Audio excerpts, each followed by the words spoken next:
bukuri, dush me ju kthy të bukurit. E jo me bukuri me shku të shëmtuarit. Ka se s'përputhet kjo. Andaj, ka ndodhur një rast në kohën e Rabi ibn Khuthejmit, radiallahu anhu, wa rahimahullah, një dietar i madh, ka qenë një grua e njohur me bukurinë e saj në atë vend. E njohur me bukurinë e saj. Dhe e ka pas një burr, ndoshta u dok i bukur, kështu për jashtë, nuk e di çu do, kapton, po mbrana ka qenë shumë i shëmtuar.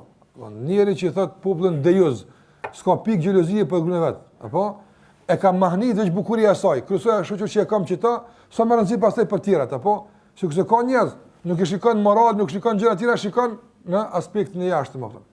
Edhe para çfarë muhabeti bën burri me gruan. Gruaja i thot, çka ta mërmendja, a ka mundsi me mashtruar Rabi ibn Khuthejmin në? A thot kur s'mundesh me mashtruar. E çe mashtroi ti do që kaq po ora. Para na burri me gruan bën muhabet me mashtruar Rabi ibn Khuthejmin. Edhe gruaja zbukurohet, e hieshohet, apo edhe e mbulon fytyrën apo. E mbulon fytyrën për me pas mundësi qasi më afru te hoxha. Apo edhe shkon në emër të asaj me e pyet Rabi ibn Khuthejmin apo.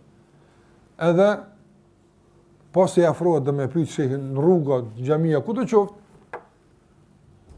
Edhe e zbulon fytyrën e saj, normalisht është përmend që ka qenë e njohur për bukurinë e saj në atë vend. Edhe fillon në emër të pyetjes por me dërgu sinjale për diçka tjetër atë. Me josh Rabi ibn Khuthejmin, kënë ka gjetë. Apo Rabi ibn Khuthejmin, apo i cili me bukurinë Allah xhallahu ala kur gjë të bukur mos ka pa atë. Me mallonjim për takim me Allah xhallahu ala kur gjë interesant si ka dokumenti atë. Apo edhe pas sa ka pa bukurinë e saj gruaja ka ul shikimin dhe ka filluar me çajt atë. Ai ka thonë tash reagimi është normal, do përballë se bukuria s'kahet. Tash është një cilë tjetër, apo me pa çarr me një syje, ju ka shtramu huna, ka një rrjedhimet apo, ama shton këtë bukuri po është çapo kanë. I ka thonë, pse po kanë? Pse po çon? Ka thonë po e paramendoj këtë fytyrë të bukur kur e godet xhenimi çabuhat apo. Apo kur e prek gjerë me xhenimi çysh ki mu do ku e shkret apo. Kur bjen në varr e të haj krymat apo çysh do ku apo çat hera apo. Çat hera ki me kone bukur. E çat hera çysh ki mu do. Apo shikoj me çka ka lidh kë. Ha dikush bukurinë, ajo me bukurinë e saj ka ardh, ke dikun tjetër me qiu, ky me bukurinë e saj ke dikun tjetër ka shkuar apo. Andaj besimtari duhet që çdo gjë të bukur këtë botë që është, mos ta lidh zemrën me të. Mos ndalet te bukuria, shka për te saj.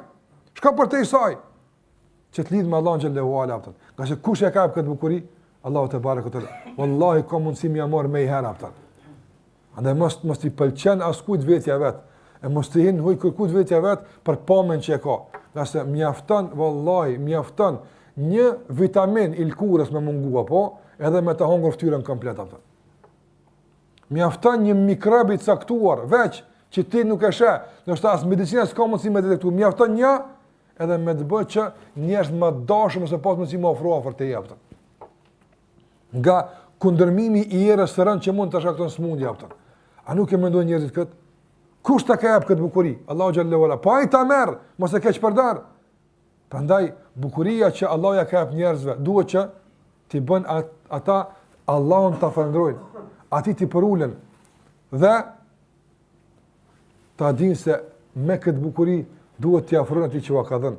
E jo kjo bukuri ti mashtran e ti ikim për ati që va ka dhenë këtë bukuri e që fatkeqësisht sot bukuria e shumë njerëzve fatkeqësisht apo është bërë burim i fesadit, burim i çrregullimeve në tokë, burim i largimit nga Allahu xhallahu ala, e jo burim i afrimit tek Allahu subhanahu wa taala. Andaj edhe kjo është ndikimi i dytë që më të përmend këtë pjesë të këtij dersi që të meditojmë në bukuritë e Allahut azza xhel në këtë dunja, në ato që na rrethojnë, madje në vetveten tonë dhe gjithë ky meditim na afron tek Allahu xhallahu ala, na shton devotshmërinë, na shton bindjen, na shton nështrimin për Allahu xhallahu xhelalu, e jo të na mashtron në udhbillah që për shkak të bukurive të caktuara të ikim prej Allahut subhanahu wa taala. Me kaq po i do